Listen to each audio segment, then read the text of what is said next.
कि आज यहाँ बिहार में जो आरजेडी और जेडीयू की सरकार चल रही है वह न सिर्फ ओबीसी विरोधी है बल्कि बहुजन समाज के साथ साथ सर्व समाज विरोधी भी है। नमस्कार, मेरा नाम है गौरव पाल, आप देख रहे हैं राजपथ। बहुजन समाज पार्टी के राष्ट्रीय कोऑर्डिनेटर आकाश आनंद आज बिहार की राजधानी पटना पहुंचे। पटना में बहुजन समाज पार्टी के पिछड़ा सम्मेलन का आयोजन किया गया था, जिसमें तमाम बहुजन समाज पार्टी के कार्यकर्ता मौजूद थे, बिहार संगठन के पदाधिकारी मौजूद थे।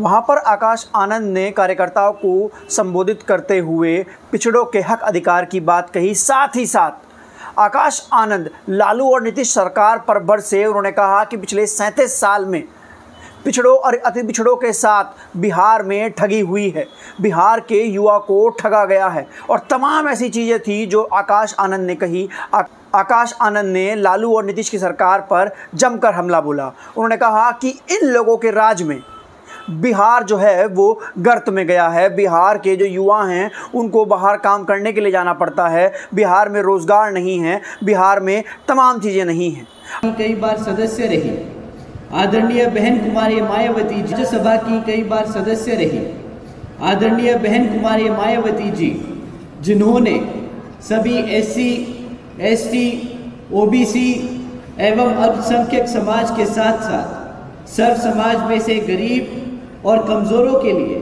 अपना पूरा जीवन समर्पित किया है।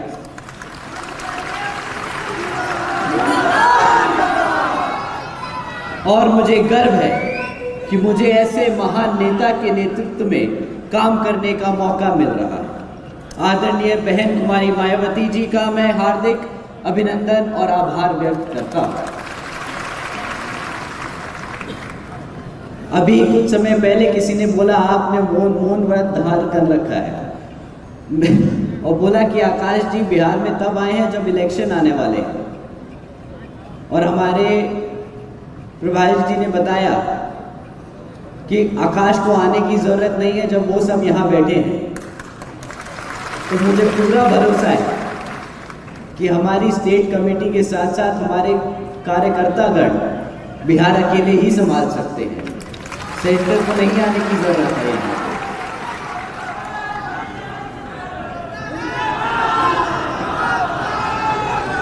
और मैं ये मानता हूं कि आकाश हर वक्त हर जगह नहीं हो सकता, पर मैं हर एक कार्यकर्ता के दिल में बसता हूं शायद। तो मैं हर वक्त आप लोगों के साथ हूं, हर वक्त हर जगह आप सबके साथ हूं, आपकी दुआओं में साथ हूं, आपकी मुश्किलों में साथ हूं, क्योंकि बहन जी ने मुझे पदाधिकारी से पहले एक कार्यकर्ता बनाया है। तो आप सभी के साथ, अभी सभी के बीच में हूं। साथियों, आज डॉक्टर बीपी मंडल जी की जयंती के मौके पर आप सबके सामने जो मुझे अपनी बात रखने का सौभाग्य मिल रहा है, तो आप सभी का बहुत बहुत धन्यवाद। डॉक्टर बीपी मंडल जी की रिपोर्ट की वजह से और मान्यवर साहब एवं बहन जी के संघर्षों की बदौलत आज हमारे ओबीसी समाज को 27% रिजर्वेशन एजुकेशन और गवर्नमेंट सर्विसेज में मिला है। तो साथियों, जैसा कि आप सब जानते हैं कि हम सब आज यहाँ इतनी बड़ी संख्या में क्यों इकट्ठा हुए हैं, पर अपनी बात रखने से पहले मैं आप सबको बाबा साहब डॉक्टर भीमराव अंबेडकर जी की एक बात बताना चाहूँगा। जब बाबा साहब ने भारत का संविधान लिखा था, तब वह एक समतामूलक समाज की स्थापना करना चाहते थे और बाबा साहब ने लोकतंत्र की कुछ इस तरह व्याख्या की थी: a form and a method of government whereby revolutionary changes in the economic and social life of people are brought about without bloodshed। बाबा साहब के विचारों का भारत कुछ इस तरह का था, जहाँ पर स्कूलों में बच्चों के साथ भेदभाव ना किया जाए, ऐसा है बाबा साहब के विचारों का भारत।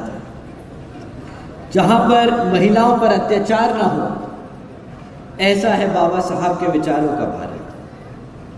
जहां पर हर जाति और धर्म को बराबर का सम्मान मिले, ऐसा है बाबा साहब के विचारों का भारत। परंतु हकीकत तो ये है कि आज यहाँ बिहार में जो आरजेडी और जेडीयू की सरकार चल रही है, वह ना सिर्फ ओबीसी विरोधी है, बल्कि बहुजन समाज के साथ साथ सर्व समाज विरोधी भी है।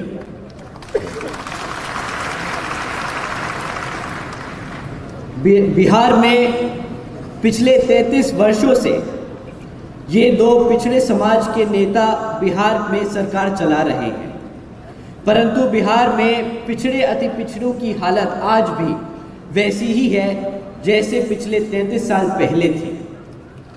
ना तो ओबीसी समाज को आज तक सुरक्षा दे पाए ये सब, ना तो ओबीसी समाज को आज तक शिक्षा दे पाए ये लोग, और ना तो ओबीसी समाज को आज तक रोजगार दे पाए ये लोग। आज भी बिहार के छात्रों को बाहर के प्रांतों में जाकर अपनी शिक्षा पूरी करनी पड़ती है। बहुत से पिछड़े समाज के लोग तो पढ़ाई करना ही छोड़ देते हैं, पढ़ने ही नहीं दिया जाता इन सबको, तो फिर बेचारे मजबूरी में मजदूरी करनी पड़ती है। बिहार की सरकार ने पिछले 33 साल में आज तक यहाँ पर कोई भी रोजगार के मौके हमारे पिछड़े अति पिछड़ों को नहीं उपलब्ध कराए। आज भी हमारे यहाँ से बिहार के लोग प्रदेश छोड़कर बाहर जाकर अकेले रहकर मेहनत कर अपना पेट पालते हैं और अपने परिवारों का पेट पालते हैं। यहाँ की दोनों सरकारों ने पिछले 33 साल में सिर्फ कुछ ही एरियाज में उपलब्धि पाई, जैसे कि बिहार को भारत में तीसरे नंबर पे लाके खड़ा कर दिया इन दोनों ने बेरोजगारी के मामले में। आज बिहार में लगभग 17% दलित और 36% अति पिछड़े लोग के समाज के लोग रहते हैं। आज बिहार को भारत में दूसरे नंबर पे लाके खड़ा कर दिया इन लोगों ने, जहां पर SC ST OBC समाज के साथ साथ पिछड़े समाज पर अत्याचारों के केस दर्ज किए जाते हैं। तो साथियों, जो मुख्यमंत्री हमारे समाज को सुरक्षा और रोजगार ना दे पाए, मैं आप सबसे पूछता हूं, क्या उसे गद्दी पे बैठने का हक है? इतनी तेज आवाज नहीं आई है, इतनी तेज है कि वो बैठी कुर्सी से गिर जाएं। क्या उन्हें मुख्यमंत्री की गद्दी पे बैठने का हक है? आज आप सब ने बता दिया कि आने वाले विधानसभा चुनावों में कि किसकी सरकार बनने जा रही है। आप सबकी मेहनत जरूर रंग लाएगी साथियों।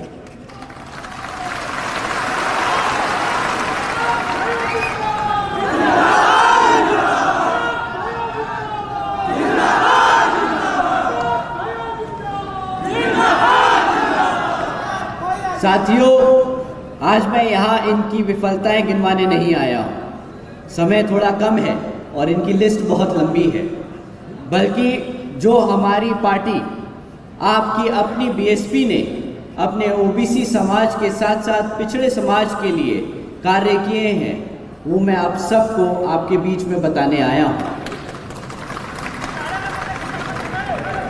साथियों, आदरणीय बहन जी ने अपनी 4 बार की शासनकाल में अपने दलित समाज और अपने ओबीसी व अल्पसंख्यक समाज के लिए अनेकों काम किए।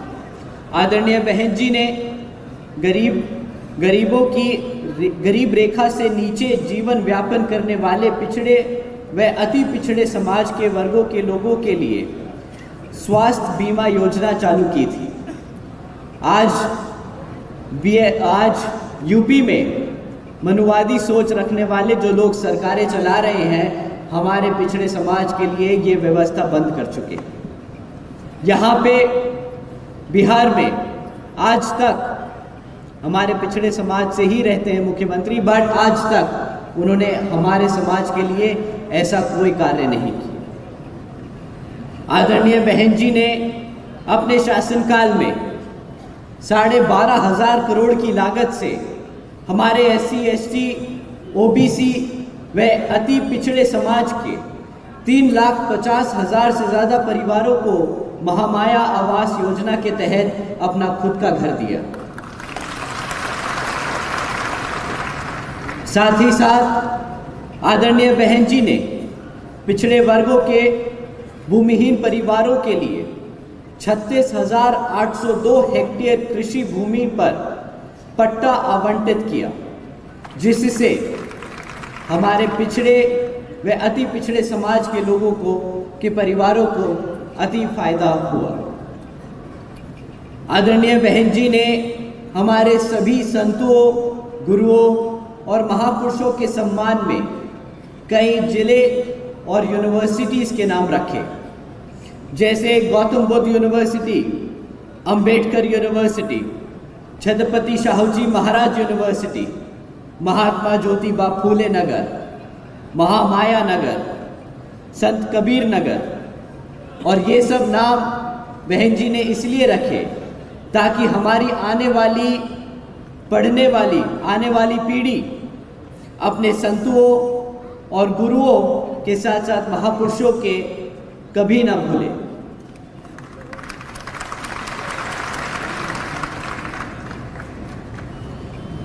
साथियों, बहन जी ने अति पिछड़े बुंदेलखंड क्षेत्र में बाबा साहब doctor Bhimrao Ambedkar medical college और झांसी में मान्यवर श्री काशीराम जी पैरा मेडिकल ट्रेनिंग कॉलेज की स्थापना की। इसमें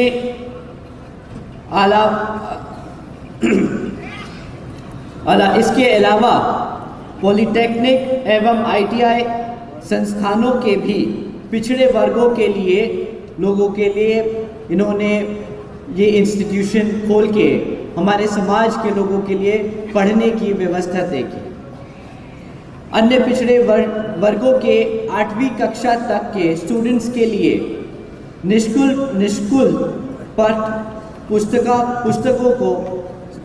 पुस्तकों की सुविधा प्रदान की। प्रदेश के व्यावसायिक technical institutions, engineering colleges, polytechnic एवं इंडस्ट्रियल ट्रेनिंग इंस्टीट्यूट्स में अन्य पिछड़े वर्गों के लिए 27% सीटों की आरक्षण तय की। कृषि एवं संबंधित कार्यों में मिनिमम वेजेस को 55 रुपये से बढ़ाकर 100 रुपये प्रतिदिन बहन जी ने तय की।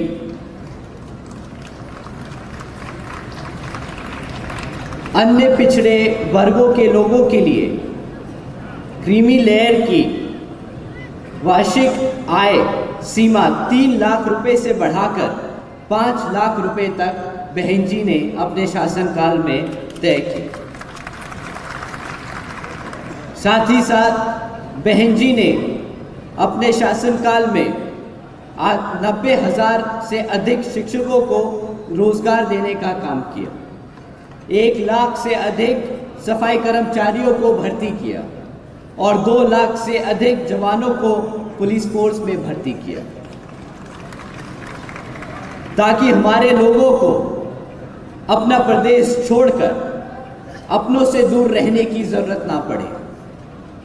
तो साथियों, हमें बाबा साहब के दिखाए रास्तों पर चलकर मान्यवर साहब के बताए तरीकों का इस्तेमाल कर अपनी बहन जी को के बेबाक अंदाज को अपने दिल और दिमाग से अपनाना होगा।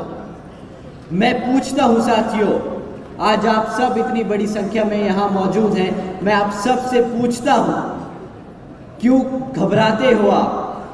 मैं आपसे पूछता हूँ, क्यों कमज़ोर और डरते हो आप?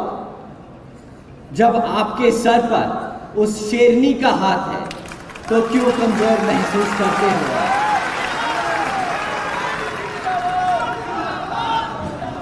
आप सब कभी मत भूलिएगा कि आप बहुजन समाज से हैं। आप कभी ना झुकना, कभी ना रुकना, अपनी जिंदगी को अपनी शर्तों पे जीने वाले हो आप सब। साथियों, वो कहते हैं ना कि अगर किसी चीज़ की लत लग जाए तो आदमी की पहचान बन जाती है। तो मैं कहता हूं आप सबसे आज कि बना लीजिए पहचान एक निडर समाज की, एक ताकतवर समाज की, एक मजबूत बहुजन समाज की। तो साथियों, समय आ गया है कि हम सब एकजुट होकर समाज के हर एक व्यक्ति को बसपा से जोड़कर बता दें कि हम आ रहे हैं, हम आ रहे हैं हर उस चीज़ के लिए जो इस संविधान में हमारे समाज के लिए हमारे गुरु देकर गए हैं, बाबा साहब डॉक्टर भीमराव अंबेडकर जी। अंत में एक बार दोबारा से मैं यहाँ मौजूद सभी माताओं, बहनों, बड़े बुजुर्गों और हमारे युवा साथियों का तहे दिल से धन्यवाद करता हूँ। आपको बता दें, आकाश आनंद जो कि बहुजन समाज पार्टी के राष्ट्रीय कोऑर्डिनेटर हैं, इस समय राजनीति में सक्रिय हो गए हैं। वह मुखर होकर बोल रहे हैं। मध्य प्रदेश हो, राजस्थान हो, छत्तीसगढ़ हो या फिर उत्तर प्रदेश हो, तमाम वह बहुजन समाज पार्टी की जो राजनीतिक जो मीटिंग्स होती हैं, जो सम्मेलन होते हैं, जनसभाएं होती हैं, उसमें आगे बढ़कर नज़र आ रहे हैं, लीड ले रहे हैं। ऐसा लगता है कि बहुजन समाज पार्टी को रिप्रेजेंट करने के लिए उनको अब उत्तराधिकारी चुन लिया गया है। स्थान में उनकी संकल्प यात्रा चल रही है, जहां पर वो 3,500 किलोमीटर का सफ़र तय कर रहे हैं और तमाम विधानसभा से गुजर रहे हैं। उससे पहले मध्य प्रदेश में वो नज़र आए थे और हाल ही में 2 दिन पहले लखनऊ में बसपा की समीक्षा बैठक में आकाश आनंद नज़र आए थे, जिससे सभी लोग चौंक गए थे। और अब अनुमान ये लगाया जा रहा है कि उत्तर प्रदेश की राजनीति में भी आकाश आनंद इसी तरह सक्रिय नजर आएंगे। और आज पटना में आकाश आनंद ने बहुजन समाज पार्टी के पिछड़ा और अति पिछड़ा सम्मेलन को संबोधित किया। तो साफ साफ दिख रहा है कि बहुजन समाज पार्टी अब आकाश आनंद को लीड दे रही है। आकाश आनंद बहुजन समाज पार्टी को अब आगे लेकर चल रहे हैं और जो सेकंड लाइन की लीडरशिप है, जो बसपा सुप्रीमो मायावती तैयार करना चाह रही थी, वो तैयार हो चुकी है। आपको ये हमारा वीडियो कैसा लगा कमेंट कर ज़रूर बताइएगा। वीडियो को लाइक कीजिएगा, शेयर कीजिएगा, चैनल को सब्सक्राइब कीजिएगा। जय हिंद, जय भारत।